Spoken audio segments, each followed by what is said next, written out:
Madam Speaker, let me read your exact words back to you. The hearing room fell silent. This wasn't the polite quiet of Senate procedure, but the tense stillness of a room bracing for impact. Behind the witness table sat Nancy Pelosi, dressed in a Navy Chanel suit, a string of South Sea pearls resting on her collarbone. She'd been smiling for most of the afternoon, that calculated, camera-ready smile of a woman who had served 37 years in Congress and never once lost control of a room. But the atmosphere shifted the moment the young senator from Ohio picked up a single sheet of paper. December 15, 2021, J.D. Vance began, his voice calm and conversational, almost like a father reading a bedtime story. A reporter asked you a simple question. Should members of Congress be banned from trading stocks? Pelosi's smile remained fixed, but her eyes darted to the paper in his hand. You said, and I'm quoting here, no. He paused. He let that word hang in the air. See, we are a free market economy. They should be able to participate in that. Vance slowly set the paper down. He looked at her not with anger, but with a kind of wonder, like a gambler watching a slot machine that just keeps paying out. Your portfolio, Madam Speaker, returned 65% in 2023. 65%. The S&P 500 returned just 23%. Bridgewater Associates, America's largest hedge fund, actually lost money. He leaned back in his chair. I'd say you participated just fine. A murmur rippled through the gallery. It wasn't laughter, not quite a gasp, but something in between. The chairman's gavel tapped once. Pelosi's hands, once folded neatly on the table, unclasped and pressed flat against the wood. But this wasn't the beginning. This moment, the one that would be clipped, shared, and watched 14 million times by midnight, had been 6 hours in the making. And to really understand it, you have to go back to that morning. See, when Nancy Pelosi walked into the hearing room thinking she was there to teach a lesson. She just wasn't the one she had in mind. The Russell Senate office building had its usual scent, a mix of old marble, fresh coffee, and the faint, sweet chemical smell of floor polish. Room 325 had been prepped since 6 a.m. C-SPAN camera crews had already claimed their spots along the east wall. Aides moved between the chairs, adjusting microphones, setting out water glasses with precision, and placing nameplates that most senators would ignore anyway. The hearing was officially titled the Congressional Stock Trading and Financial Transparency Act. Senate Bill 4712, also known as the Pelosi Act. The acronym actually stood for Preventing Elected Leaders from Owning Securities and Investments. Someone on Josh Hawley's staff came up with it, and to the senator's credit, he laughed for a solid 30 seconds before giving it the green light. The bill had bipartisan support. He's with a dozen co-sponsors, including that freshman senator from Ohio, James David Vance. Pelosi arrived at 9:42. She swept through the main entrance with an entourage of 4.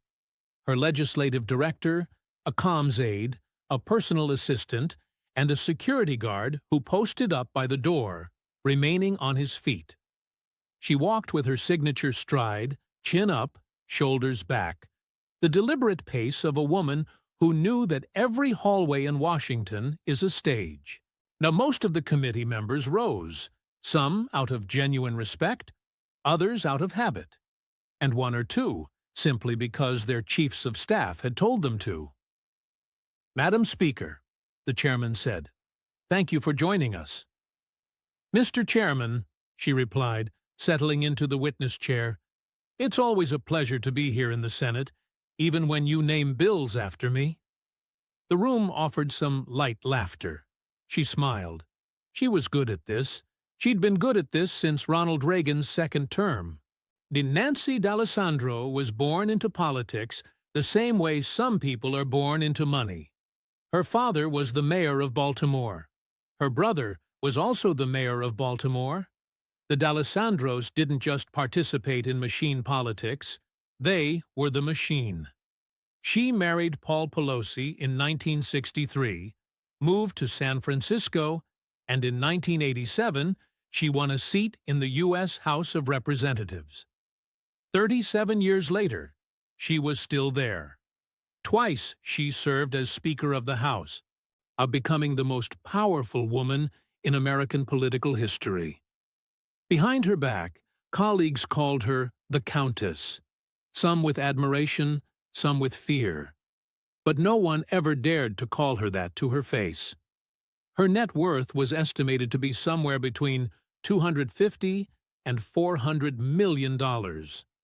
As a member of Congress, she earned $174,000 a year. And the gap between those two numbers was exactly why everyone was sitting in this room today. She adjusted her microphone, opened her leather portfolio, and began her opening statement. "Mr. Chairman, members of the committee," she began, "I respect the intent behind this legislation, but I've spent nearly 4 decades in public service, and in that time, I've learned that good intentions and good policy are not always the same thing." Her voice was precise, unhurried. Her eyes moved from face to face, not searching, but counting. She was tallying them up, the way a woman who had whipped more votes than anyone alive catalogues a room. And the founders, she said, understood the value of a free market economy. And citizens who serve in government are still citizens, with the same right to participate in that economy as any other American. She paused, a thin smile on her lips. "This bill is named after me. I'm aware of that. But a clever acronym is no substitute for constitutional analysis. It was elegant. It was practiced. It was the kind of testimony that had neutralized congressional committees for 4 decades. In the third row of the dais, J.D. Vance sat with a thin manila folder in front of him. He didn't open it during Pelosi's statement. He didn't make any notes. He just listened, his head tilted slightly to the left, the way professors at Yale Law used to listen right before they destroyed your argument. He didn't look like a senator. Something in his face was both younger and older than 40. He had the cheekbones of the Scots-Irish boys he'd grown up with in Middletown, Ohio, and the careful stillness of a man who learned very early that the adults in his life were not reliable. His father left when Vance was still in diapers. His mother cycled through husbands and addictions. 5 husbands, years of heroin. He was raised by his grandmother, Bonnie Vance, whom everyone called Mama. She carried a loaded revolver in her purse. She once poured gasoline on her husband while he slept, because he'd been drinking. She lit a match. Then she put out the fire. But she always put out the fires. Mama fed young J.D. on government cheese and frozen banquet dinners. She told him, in language that would make a drill sergeant blush, that he was going to get out of Middletown if she had to drag him out by his ears. He got out.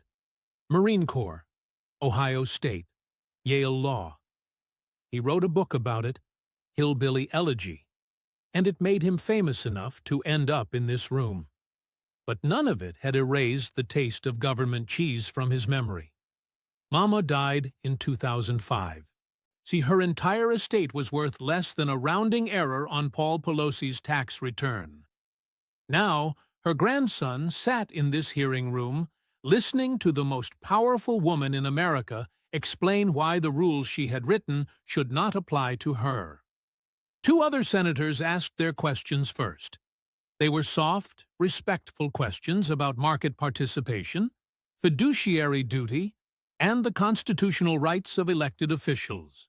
Pelosi answered them with the patient authority of a professor explaining long division to a room full of children.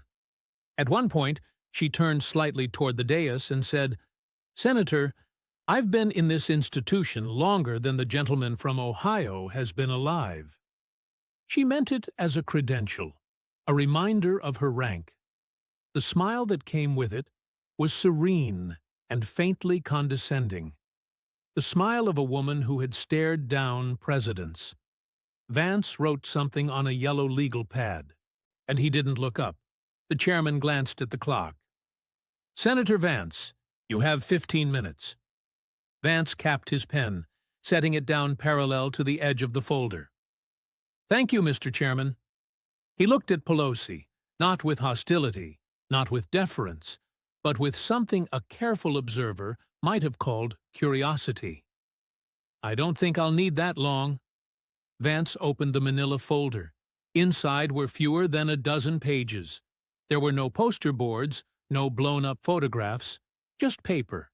"Madam Speaker," he said, "in April of 2020, my mother was in recovery." Pelosi's pen stopped moving.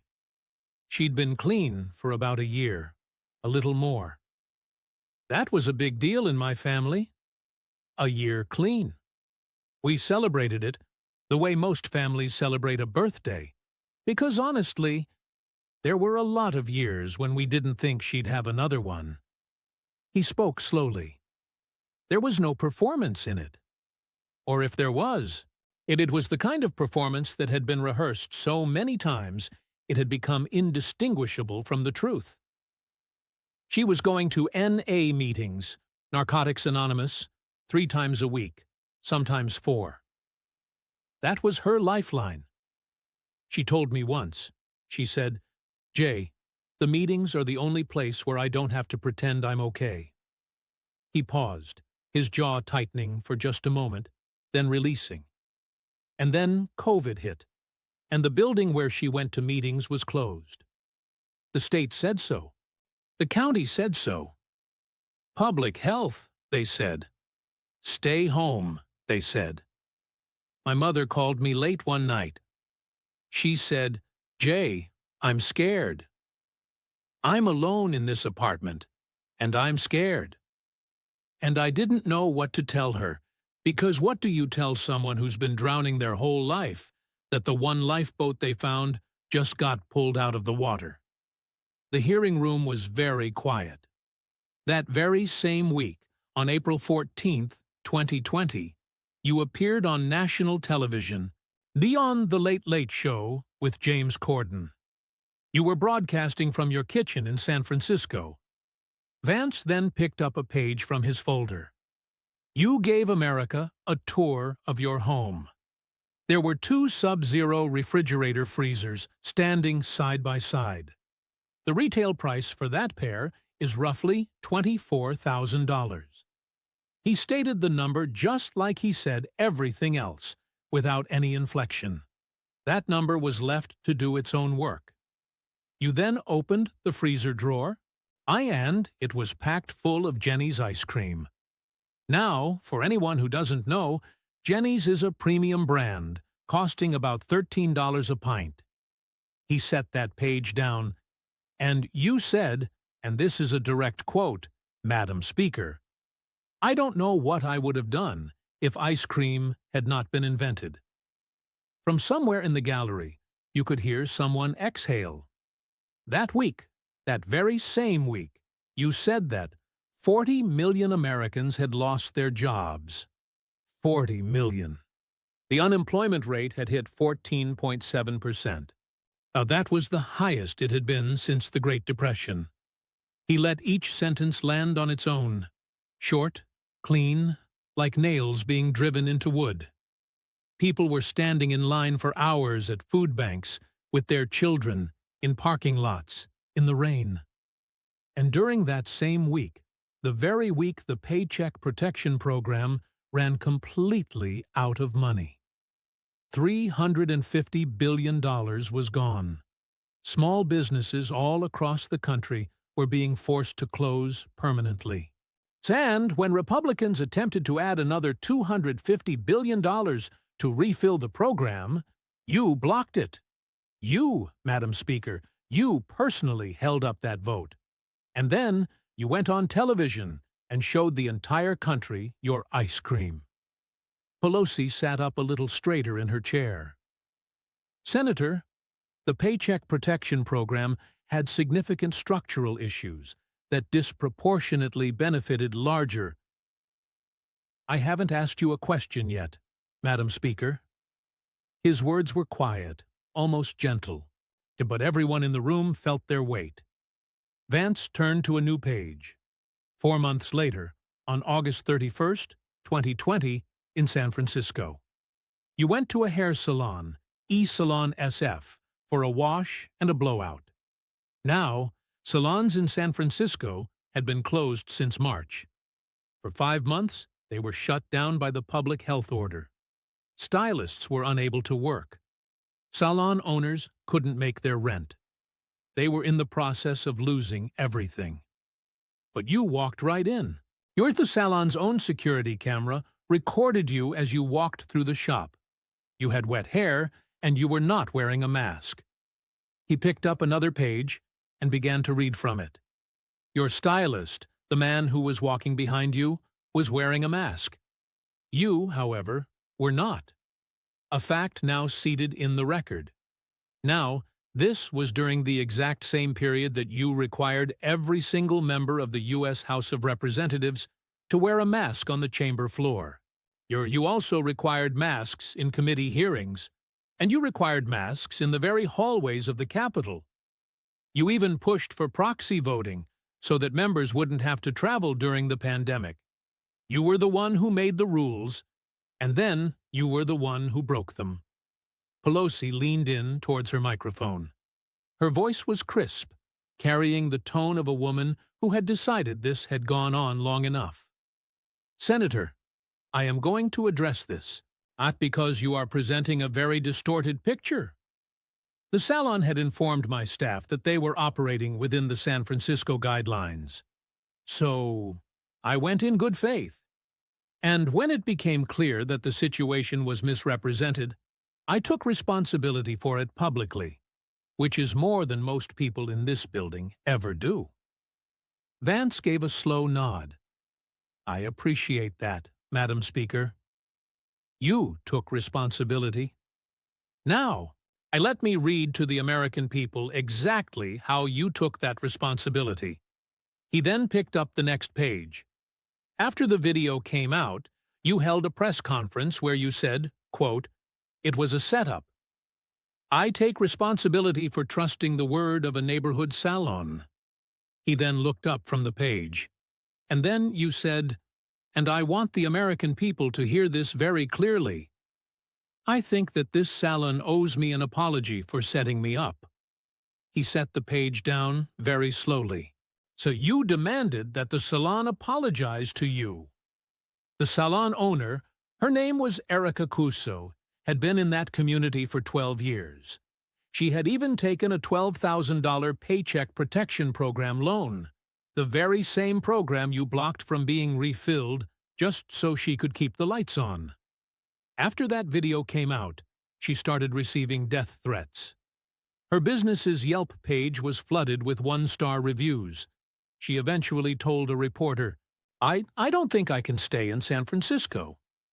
A woman who built a business, who employed stylists, who paid her taxes, and who played by every single rule you wrote, had to leave her own city simply because she told the truth about what you did.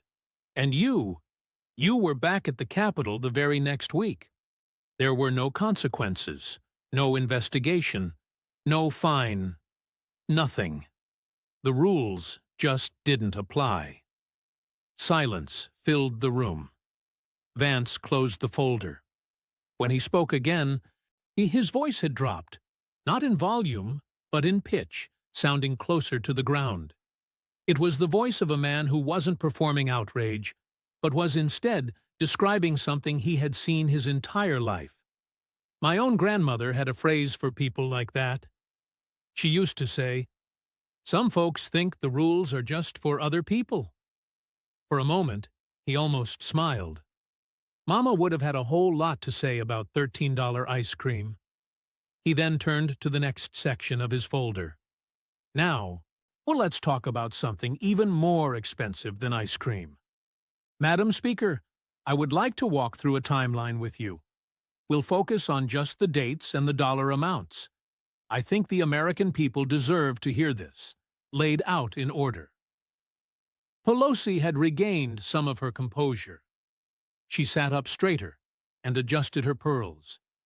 The smile was gone, but the poise was still there.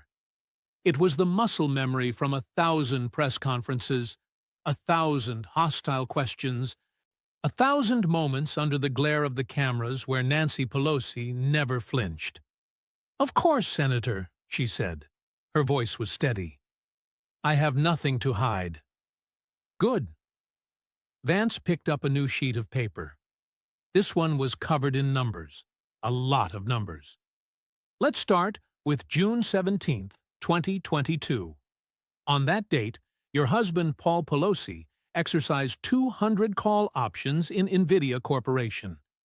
This gave him the right to purchase 20,000 shares at a strike price of $100 per share. He paused, or looked at the committee, then glanced at the camera for just a moment, like a man looking at his neighbor over the fence before telling them something they need to hear. For those of you watching at home, NVIDIA makes computer chips. These are the chips that go inside your phone, military drones, and artificial intelligence. In June of 2022, NVIDIA was one of the most valuable companies on Earth, and on June 17th, your husband placed a leveraged bet, call options worth between $1 and $5 million, that NVIDIA stock was going up. That's not a typical retirement fund contribution. That's what Wall Street traders do when they are very, very confident.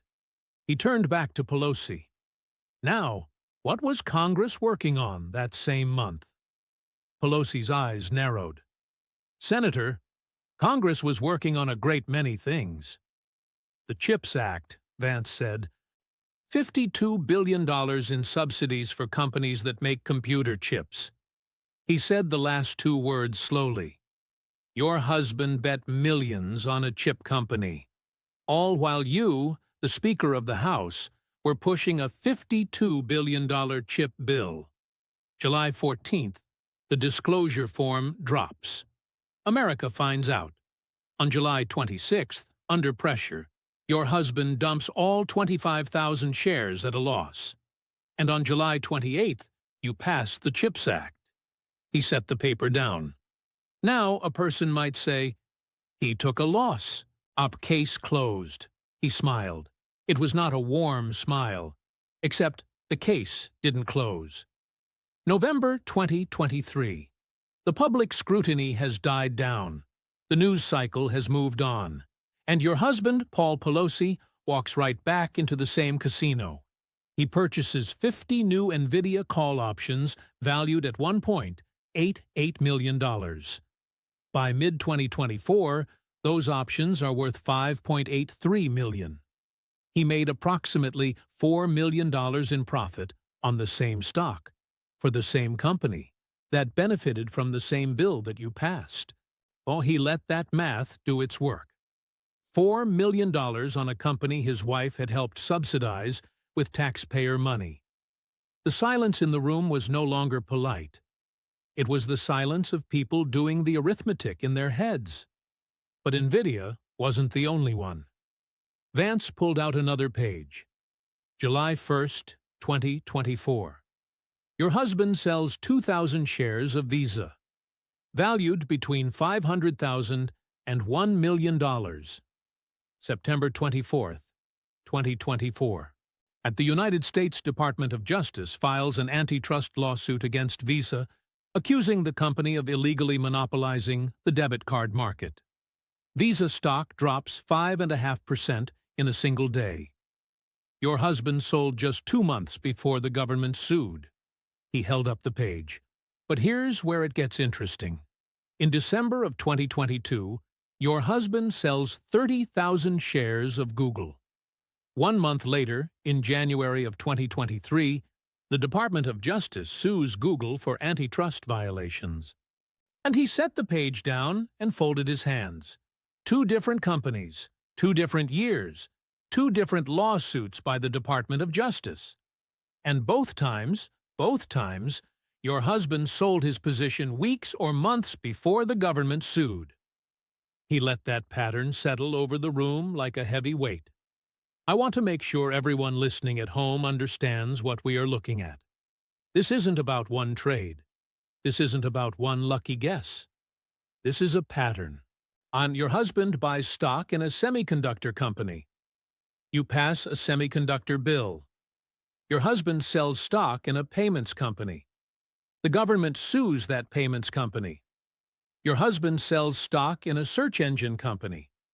The government sues that search engine company. Every single time, the Pelosi family is on the right side of the trade. Every single time, the American public is the last to know. Now, your spokesperson has a prepared statement for this. I've read it in at least a dozen news articles. The statement says, quote, Speaker Pelosi does not own any stocks, and she has no prior knowledge or subsequent involvement in any transactions. He paused, saying, no prior knowledge. That's the phrase, no prior knowledge. Madam Speaker, Martha Stewart. Martha Stewart went to federal prison. She went to prison for lying about a stock sale that saved her approximately $45,000. $45,000. So your family has made tens of millions on trades that just so happen to precede government action. And the answer is no prior knowledge. With all due respect, if your husband truly has no prior knowledge, then he is not just a great investor. He's either the single greatest investor in American history, even better than Warren Buffett, and smarter than every algorithm on Wall Street. Or he knew something. Pelosi's voice cut through the room, sharp and controlled, the voice of a woman who had stared down presidents without even flinching. Senator, I have sat here and listened to you spin this story. Now, let me offer you some actual facts.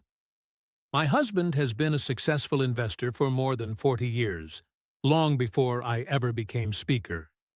And long before any of this. He was managing portfolios before you were even born. These are publicly traded companies we're talking about. Millions of ordinary Americans trade them every single day. And the idea that a woman who has dedicated her entire life to public service should have her family's financial decisions weaponized in a committee hearing. She leaned forward. Is exactly the kind of partisan theater that makes the American people lose faith in this very institution. The whole room seemed to hold its breath. Those were the best 30 seconds she had delivered all day. For just a moment, the Countess was back. Vance gave a slow nod, almost as if he respected it. Madam Speaker, I appreciate that. I really do. Your husband has been investing for 40 years. That part is true. Then he paused.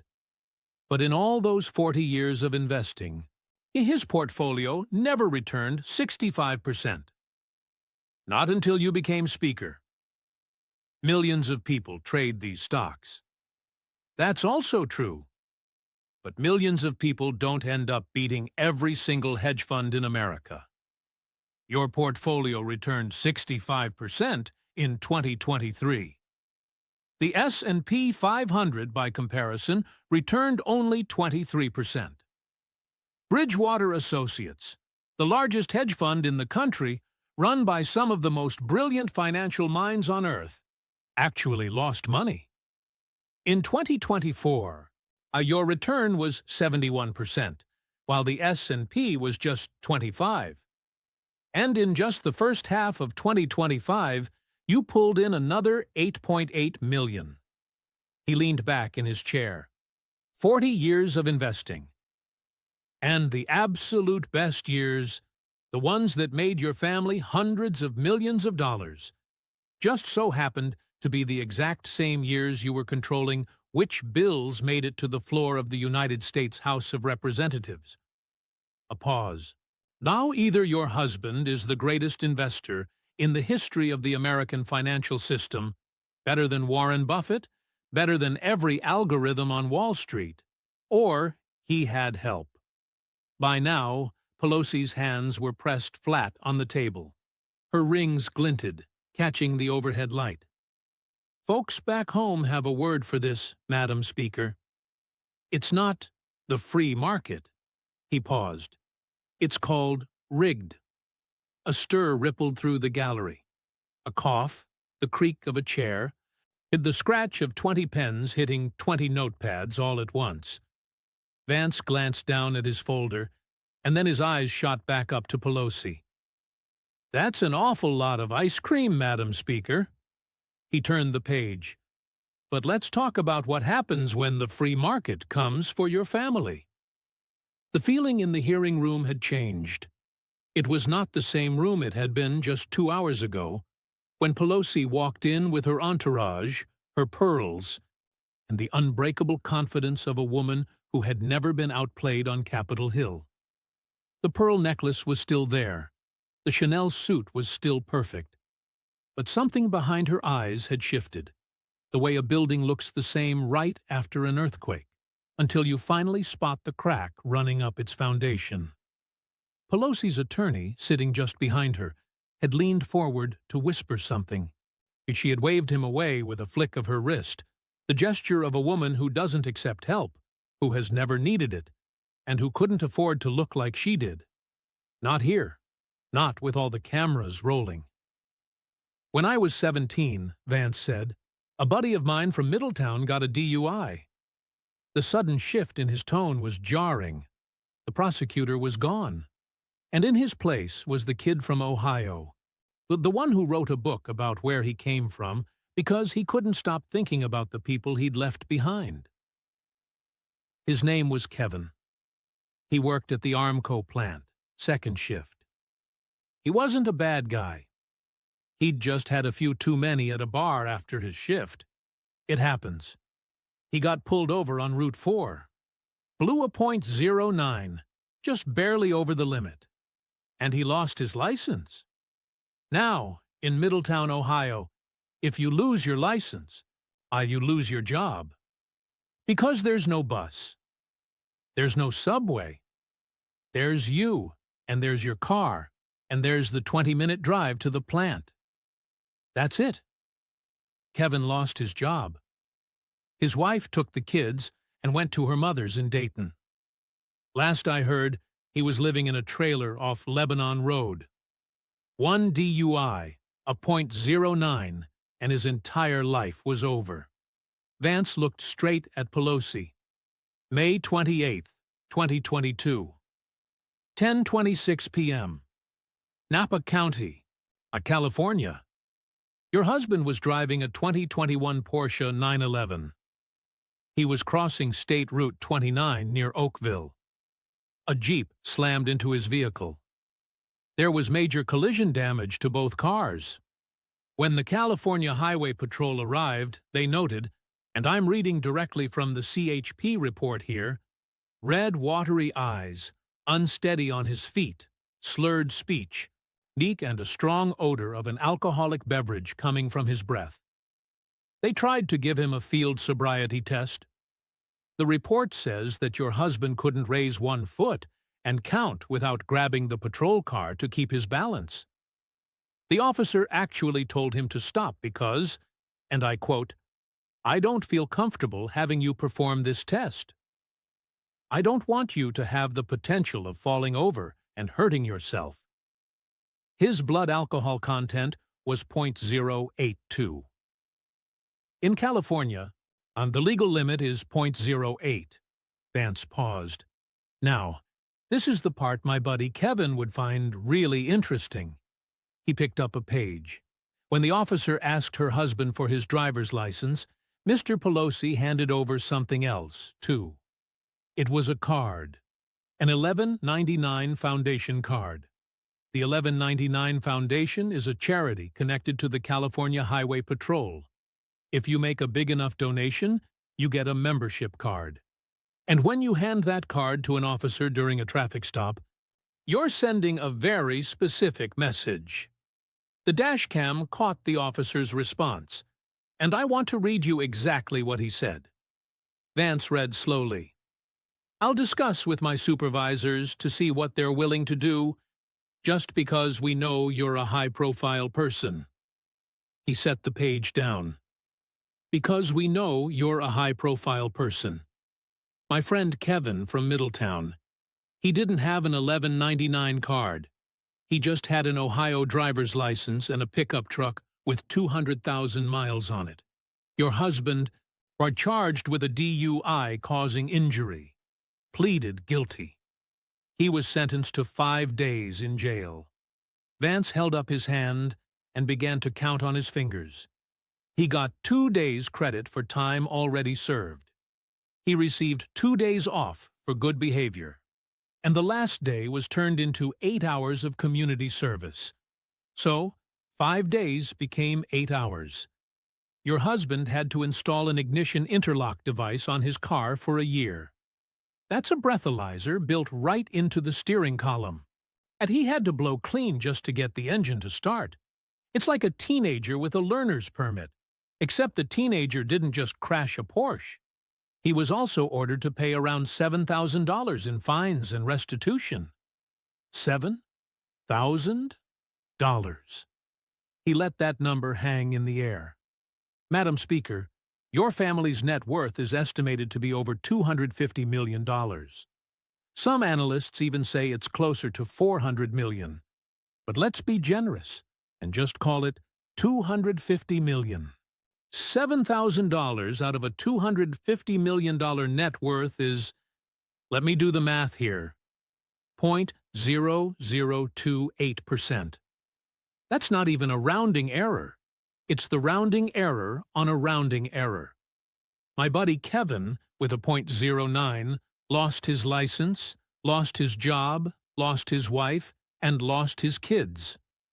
Your husband, with a .082, a Porsche, a VIP card, an officer discussing what they could do for a high-profile person, 5 days in jail that turned into 8 hours, and 2 months later, and he was right back to trading millions in the stock market.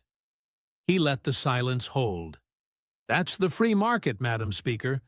That's your free market, where a man from Middletown loses everything for a .09, and a man from Pacific Heights gets 8 hours for a .082.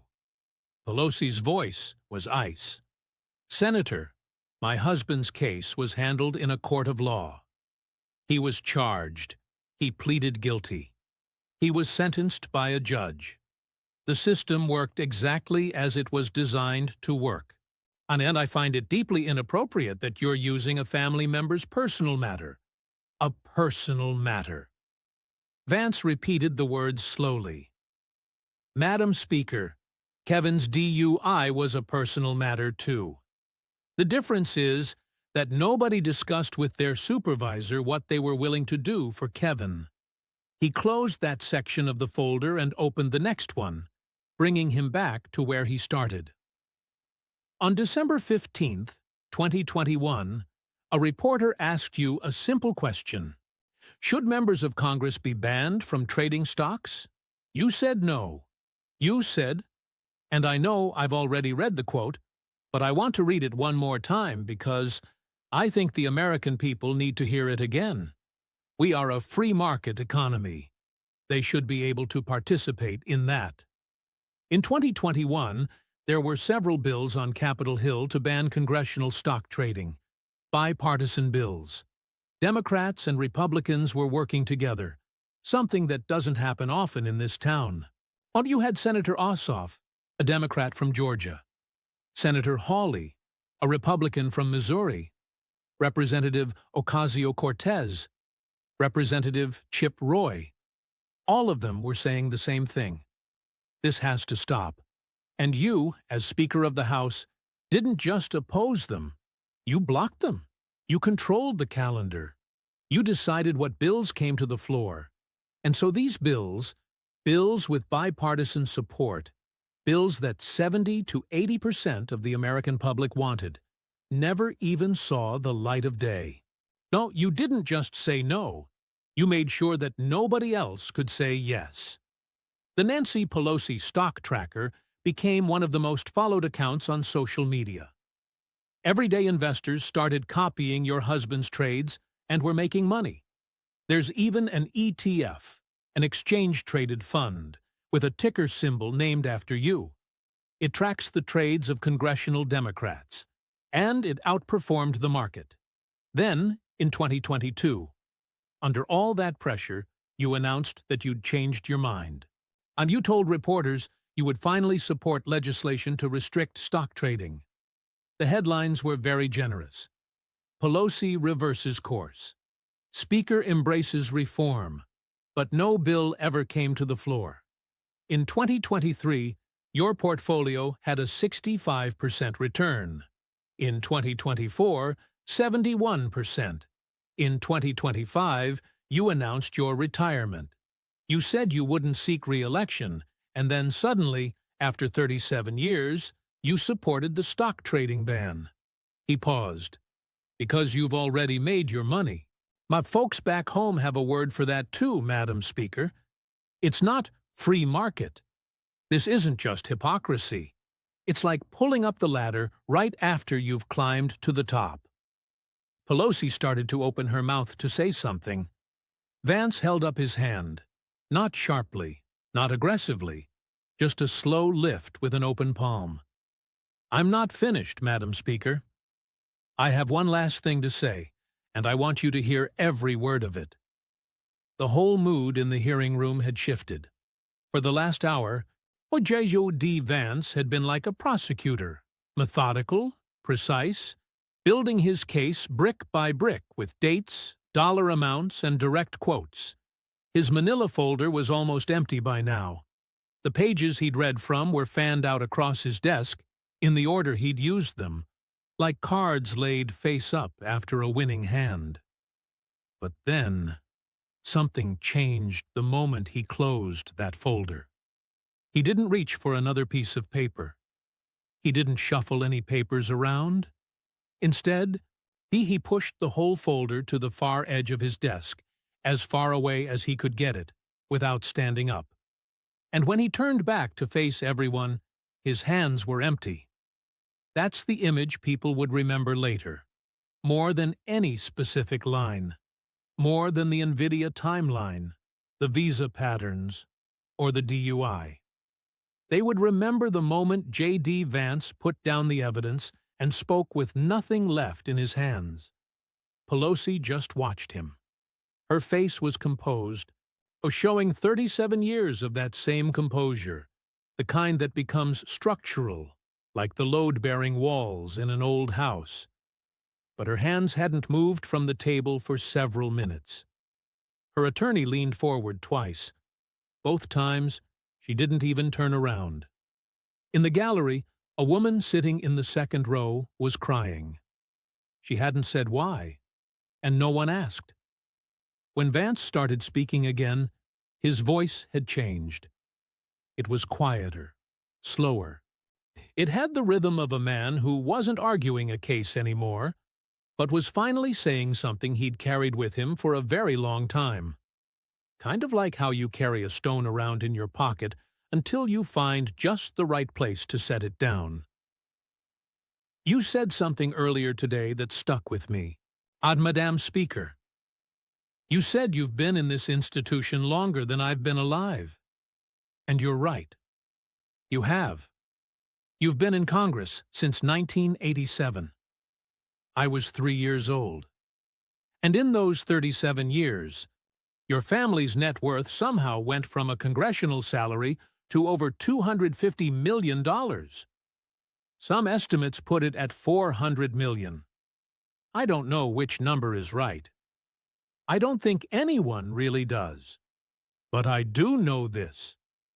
Your annual salary as a member of Congress is $174,000. When you were Speaker, it was $223,000. You don't get to $250 million on that kind of salary. Not in 37 years. Not in 370 years. The math just doesn't work, or unless something else is. He paused for a moment, but that's not what I want to talk about. He shifted slightly in his chair, not to face Pelosi, but to face the camera, to face the people watching at home. I want to talk about my grandmother. Her name was Bonnie Blandon Vance. Everyone called her Mama. She was born in Jackson, Kentucky, back in the hollers of eastern Appalachia. She moved to Middletown, Ohio, when she was just 13, and because her family heard there were jobs at the steel mill. She married young, had kids young, and she worked at a diner, a laundromat. She worked double shifts because single shifts just didn't cover the bills. When my mother couldn't take care of me, which was most of the time, Mama was the one who took over, raising me on government cheese. He said those words carefully, the way you say something that still carries a lot of weight. Government cheese. Some of you know what that is. It comes in a brown cardboard box with plain black lettering. There's no brand name, no logo, just the words processed American cheese printed in black. It's a 2-pound block wrapped in clear plastic. When you go to unwrap it, it sticks to your fingers. It doesn't really taste like cheese. At least, not the way cheese is supposed to taste. It's soft and salty and just a little bit rubbery. And if you leave it out for too long, it sweats this kind of orange oil that gets all over everything. But you eat it. You eat it on white bread. You eat it melted on macaroni that came from a box.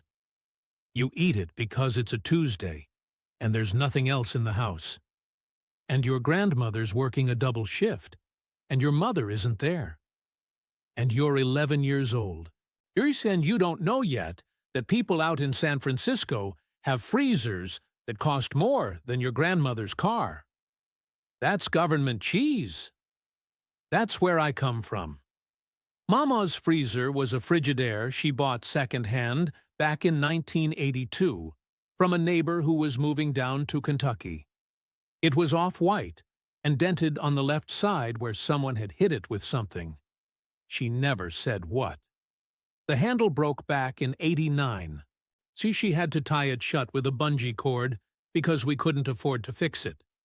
And she was too proud to ask anyone for help. She was just too proud to ask for anything. There was no Jenny's in that freezer. There were no $13 pints of anything. There were just frozen dinners, banquet brand, 99 cents apiece if you caught them on sale. She never once took a vacation. She carried a loaded revolver in her purse, not because she was a violent person, but because our neighborhood was, and she had grandchildren to protect. She passed away in 2005. I had just enlisted in the Marine Corps. I couldn't afford a plane ticket for the funeral, so the Corps granted me emergency leave and put me on a bus. Her entire estate, the house, the furniture, even the freezer held shut with a bungee cord, was worth less than what your husband makes on a single stock trade. The room fell silent, but it wasn't the usual procedural quiet of a committee hearing. And it was the heavy silence of people truly listening. Madam Speaker, back in April of 2020, you showed the country your kitchen. You showed them your sub-zero refrigerators, your gourmet ice cream, and you said you didn't know what you'd do without it. That very same month, my mother didn't know what she'd do without her next recovery meeting. The only place in the world she didn't have to pretend she was okay. Those are two very, very different kinds of, I don't know what I'd do. He paused, taking a steadying breath. The American people aren't angry because you're rich, Madam Speaker. Let me be perfectly clear about that. Americans don't hate wealth. They admire it. They aspire to it. My grandmother, the same woman who tied her freezer shut with a bungee cord, would have been proud of anyone who started with nothing and built a fortune. She believed in that American dream more than anyone I have ever known. But there's a world of difference between earning it and rigging it. And the American people can always tell the difference. They have always been able to tell the difference. People mind when their representative buys up chip stocks right before passing a $52 billion chip bill funded by their tax dollars. They mind because those are their dollars making her richer. People mind when that same representative's husband keeps selling off stocks right before the government announces a lawsuit against a company like Visa. Then Google, same pattern, to different year, and the public is none the wiser. People mind when that representative shows off her $24,000 freezer and $13 a pint ice cream while they're standing in a rainy parking lot waiting for a box of food from a food bank. People mind when that representative's husband gets behind the wheel drunk, crashes a Porsche, and serves just 8 hours, while their own son would have his life destroyed for the exact same mistake. And people certainly mind when the woman who writes their laws preaches about a free market and then somehow beats every single Wall Street firm because they know exactly what free market means coming from her. It means free for me, but market for you. He was leaning forward now, but not in an aggressive way. It was the way you lean in when you're telling someone something truly important, something you desperately need them to understand. You said you've been here longer than I've been alive. And that's true. But I think that, right there, might just be the problem. He paused. The kind of pause that builds an entire room inside of itself. Because somewhere between Baltimore and San Francisco, somewhere between a congressman's salary and $250 million, somewhere between the rules you wrote and the rules you broke. His voice dropped, becoming almost a whisper. You forgot what government cheese tastes like. To one beat, then two. And, Madam Speaker, I'm not sure you ever knew. The sound that rippled through the gallery wasn't applause. The chairman would have shut that down in an instant. It was something much harder to name. A sharp, collective intake of breath from somewhere in the third row. The soft thud of a pen hitting the carpet over in the press section. The creak of a leather chair as someone shifted forward, wanting to hear more. Nancy Pelosi's knuckles were white against the polished mahogany table. Her lips were pressed into a thin, hard line.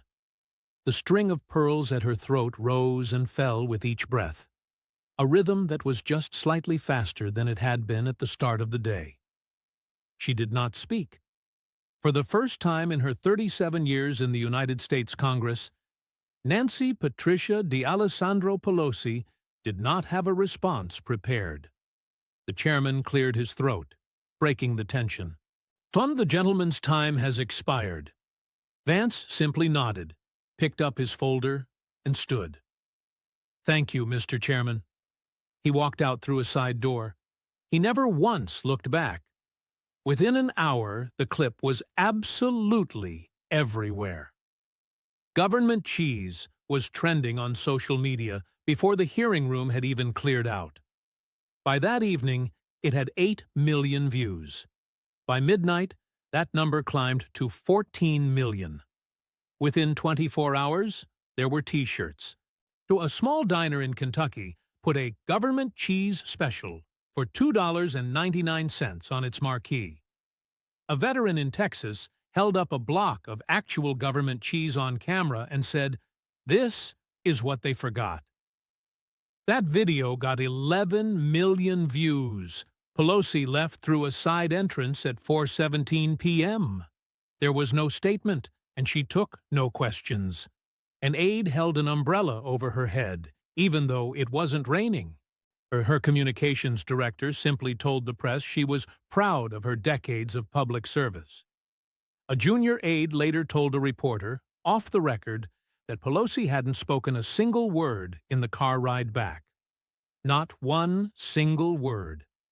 In 37 years, he said he'd never seen anything like it. She always had the next sentence ready. That silence was louder than anything she could have possibly said. J.D. Vance pulled into his driveway in Cincinnati at 8:47 p.m. His flight had been delayed, and at the airport gate, a woman had recognized him. "Hey, you're the government cheese guy," she said. The house was quiet. Usha had left the door unlocked for him. The boys were already asleep. Yuan, his door cracked just so, and the baby, with his white noise machine humming softly in the background. Standing in the hallway, Vance listened to his children breathing, a sound that always felt miraculous for a man who grew up where the loudest noises were often the most terrifying. In the living room, Usha was barefoot, reading over a brief. "How'd it go?" He sat down and loosened his tie.